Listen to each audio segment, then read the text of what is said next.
इसी तरह अगर हमारे गांव में इसी तरह लाइन आएगा तो कोई भी जानवर हो चाहे कोई बच्चा हो किसी का भी नुकसान हो सकता है और नुकसान हो ही रहा है। ये देखिए ये तार खुला हुआ है, लगभग पूरी तरीके से खुला हुआ है। यहाँ तार आगे खुला हुआ है, यहाँ आगे तार खुला हुआ है और ये देखिए यहाँ पर आगे तार खुला हुआ है। ये दिखाइए जरा इसको, ये तार आगे यहाँ खुला हुआ है, इसके बाद तार यहाँ पर खुला हुआ है। ये इस तरीके के तार खुले हुए हैं और इसमें जितनी देर भी बिजली की सप्लाई होती है बहुत खतरनाक तरीके से जो है।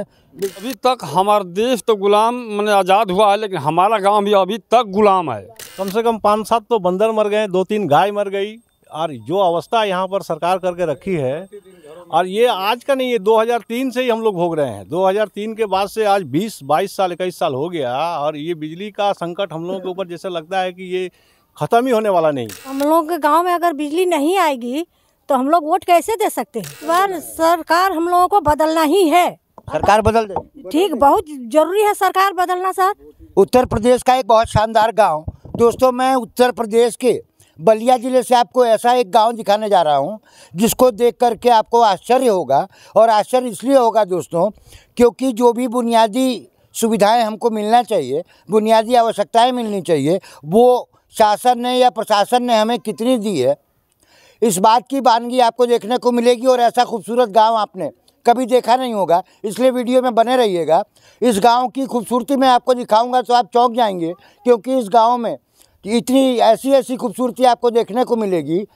पिछले 20 साल में क्या क्या काम हुए हैं यहाँ पर एक वानगी सिर्फ मैं दिखा दूंगा तो आपको मज़ा आने वाला है। दोस्तों मैं आज हूँ बलिया के नगरा में और नगरा के ब्राह्मणपुरा में हूँ। ब्राह्मणपुरा में 14 नंबर वार्ड में मैं खड़ा हूं दोस्तों। ये दिखाइए, ये उत्तर प्रदेश सरकार के विकास को साफ दिखा रहा है कि इस गांव में किस तरीके से बिजली की सप्लाई आती है और गांव वाले बिजली का कैसा आनंद लेते हैं। अब मैं आपको बताता चलूं दोस्तों कि उत्तर प्रदेश के इस लोकप्रिय स्थान पर ये जितने भी लोग यहाँ पर खड़े हुए हैं, कितने खुशनसीब हैं ये कि आज़ादी के इतने साल के बावजूद भी गांव में विद्युतीकरण नहीं हुआ है, जैसा कि गांव वालों का कहना है। पूरे गांव में मैंने घूम करके देखा दोस्तों, 2 बिजली के खंभे यहाँ पर लगे हुए हैं।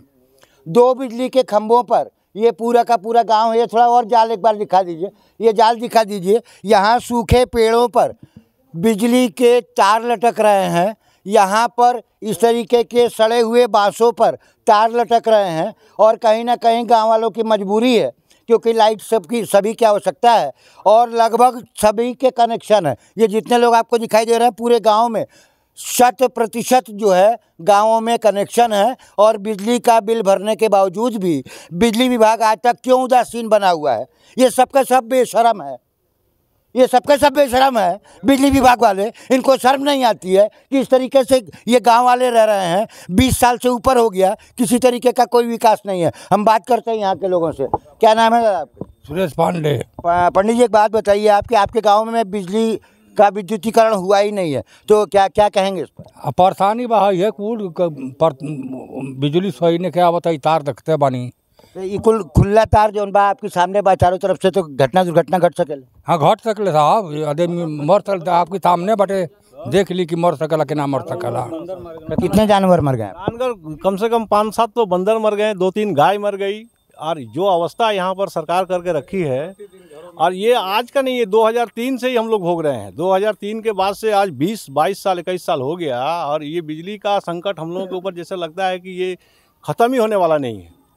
इससे कम से कम गवर्नमेंट को ये सोचना चाहिए कि इससे पहले वाली जो सरकार जो भूल किया है, वही सरकार अगर हमारे योगी जी के रहते हुए भी अगर हम लोग भोगेंगे तो हम लोग 1000-1200 वोटर है यहाँ पर भाजपा के, और उनके रहते हुए भी आज मान लीजिए हम लोगों को ये दिन देखना पड़ेगा, तो हम लोग सपा और बहुजन में और भाजपा में क्या अंतर समझेंगे बताइए? भाजपा की सरकार के 1000 वोटर हैं, कोर वोटर हैं, और भारतीय जनता पार्टी की डबल इंजन की सरकार है। प्रदेश में भी सरकार है और केंद्र में भी सरकार है। विकास की योजनाओं का इतना बड़ा विज्ञापन रोज अखबारों में आता है दोस्तों, कि देख करके बड़ा मन प्रसन्न होता है कि प्रदेश में कितना विकास हो रहा है। हम आपको ज़मीनी हकीकत दिखा रहे हैं। हमारी बात कुछ लोगों को बुरी भी लग सकती है, लेकिन यहाँ पर सच्चाई जो है वो आंखों से दिखाई दे रही है। ये इतने सारे लोग अपना टाइम वेस्ट कर रहे हैं यहाँ पर। इनके पास भी, इनका भी समय बहुत कीमती है। हम और बात करते हैं कि इन लोगों को और क्या क्या परेशानी है। एक बात बताइए, क्या नाम है भैया आपका? सुधीर पांडे। क्या कहेंगे भैया बिजली व्यवस्था? बिजली की व्यवस्था में करेंगे कि ये जो भी प्रॉब्लम है इसको सॉल्व किया जाए। और अभी तो इतना 125 घर है इस गांव में, 2-3 बिजली का पोल है। अच्छा, बिजली का बिल आप लोग देते हैं? हाँ जरूर देते हैं ना, जब भी आता है तो बिजली का बिल वो भी एक्स्ट्रा आता है बिल। और कनेक्शन वगैरह सबका है? हाँ कनेक्शन है, किसी के घर में उतना तार नहीं है तो नहीं ला सकते हैं, बार बार वो ख़राब हो जाता है तार। फॉल्ट दूर से आएगा तो फॉल्ट तो होगा ना, तो यही समस्या दूर करना है। अभी उम्मीद नहीं है कि होगा। उम्मीद नहीं है कि होगा। आप देखिए, इतने साल के बावजूद भी उम्मीद नहीं है कि होगा। बहुत दिक्कत होता है सर। जब हम लोग के गांव में अगर बिजली नहीं आएगी तो हम लोग वोट कैसे दे सकते हैं? इस बार सरकार हम लोगों को बदलना ही है। सरकार बदल दे, ठीक, बहुत जरूरी है सरकार बदलना सर, क्योंकि हम वोट भी नहीं दे सकते ना। क्योंकि इसी तरह अगर हमारे गांव में इसी तरह लाइन आएगा तो कोई भी जानवर हो, चाहे कोई बच्चा हो, किसी का भी नुकसान हो सकता है, और नुकसान हो ही रहा है यहाँ पे। तो आप लोगों ने इसकी शिकायत की कि नहीं की भी? जी शिकायत हम लोग की है। हमको तो ये समझ में लग रहा है सर कि अभी तक हमारा देश तो गुलाम मैंने आज़ाद हुआ है, लेकिन हमारा गांव भी अभी तक गुलाम है, गुलाम के कगार पर चल रहा है। ये भारत गुलाम आज़ाद हो चुका है, लेकिन हमारा ब्रह्मपुरा गांव जो है नगरा ग्राम सभा में अभी तक गुलाम है 14 नंबर वार्ड का। सब बिजली के लेकर के हम लोग बहुत परेशान है। और बिल दूना तिगुना बिल हम लोग भर रहे हैं कि 1 लाख 2 लाख 1.5 लाख बिजली आ रहा है। हम लोग क्या करें गरीब आदमी? ये योगी की सरकार में हम लोग सोचे चलो भाजपा की सरकार है, हमको कितनी आनंदी मिलेगा, लेकिन भाजपा की सरकार में हम लोग को बहुत परेशानी हो रहा है हम लोगों को। क्या शुभ नाम है आप? हमारा नाम मुख्तार पांडे है सर। पांडे जी ने अभी कहा कि हमें शर्म आती है कि हम गुलाम गांव में रहते हैं। इस आज़ाद देश में यदि हमारा गांव गुलाम है तो अपने आप में आप खुद सोच सकते हैं। आप खुद कमेंट करके हमको बताइएगा कि किस तरीके की व्यवस्था में ये लोग जी रहे हैं और दिन प्रतिदिन मौत से जूझ रहे हैं। आइए हम आपको दिखाते हैं, एक वानगी दिखाते हैं, खुला हुआ तार दिखाते हैं आपको।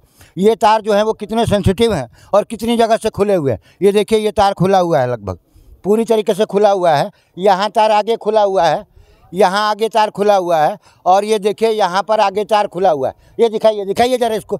ये तार आगे यहाँ खुला हुआ है, इसके बाद तार यहाँ पर खुला हुआ है। ये इस तरीके के तार खुले हुए हैं और इसमें जितनी देर भी बिजली की सप्लाई होती है बहुत खतरनाक तरीके से जो है बिजली आती है। और इसमें वानर राज फंस करके और कई मर चुके हैं, जैसा कि यहाँ के लोगों का बयान है। यहाँ के लोगों का बयान ये है कि अब हम सरकार बदलेंगे, हम उस सरकार को वोट नहीं देंगे। जो सरकार जो है हमको बिजली की सुविधा देगी उसी को हम वोट देंगे। बहिष्कार कर देंगे हम लोग, वोट देंगे नहीं किसी को भी वोट नहीं देंगे ना। जब आज 20-22 साल हम लोग किसी को नहीं देंगे सर, किसी को। भाजपा की कम से कम 250 तो गाँव घर है और 2000 पोलिंग हो सकती है। भाजपा की बहुत अधिक हमारे गांव में वोट है। ये तार की सिस्टम नहीं होगा, दिक्कत होगा, बिजली का दिक्कत होगा।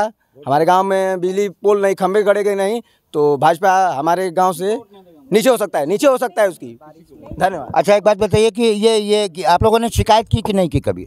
शिकायत तो बहुत बार हम लोग किए सर। तो क्या कहते हैं विभाग वाले? कहते हैं कि लग जाएगा, ऐसे हम लोग सुताते रहते हैं। हम लोग कितनी परेशानी में है, कितने गैया कितने भैंसी को बात ना आवेला, कभी आवेला। तो तार और के तरह झूलता सही का होई? झूलत आता जब ना बदलाई तो वोट ना दियाई। वोट ना दी बा ना, कैसे वोट दियाई? केहू के वोट ना दी, केहू के ना दे। बुनियादी सुविधाओं में मिलने वाली बिजली की सुविधा यदि इस गांव को नहीं मिली है तो अपने आप में बहुत शर्म की बात है दोस्तों। और यहाँ गांव वाले जो है बहुत परेशान हैं, क्योंकि उन्होंने साफ साफ स्पष्ट कह दिया है कि हम वर्तमान सरकार को क्या किसी भी सरकार को वोट नहीं देंगे। लोकसभा चुनाव में किसी को वोट नहीं देंगे, विधानसभा चुनाव में किसी को वोट नहीं देंगे। दोस्तों, कैसी लगी हमारी ये रिपोर्ट हमें कमेंट में जरूर बताइएगा। मैं हूं अरियम श्रीवास्तव और आप देख रहे हैं मेरा यूट्यूब चैनल यूनिक न्यूज़ 1। और यदि आप मुझे फेसबुक पर देख रहे हैं तो आप देख रहे हैं यूनिक न्यूज़ 1। बहुत बहुत धन्यवाद।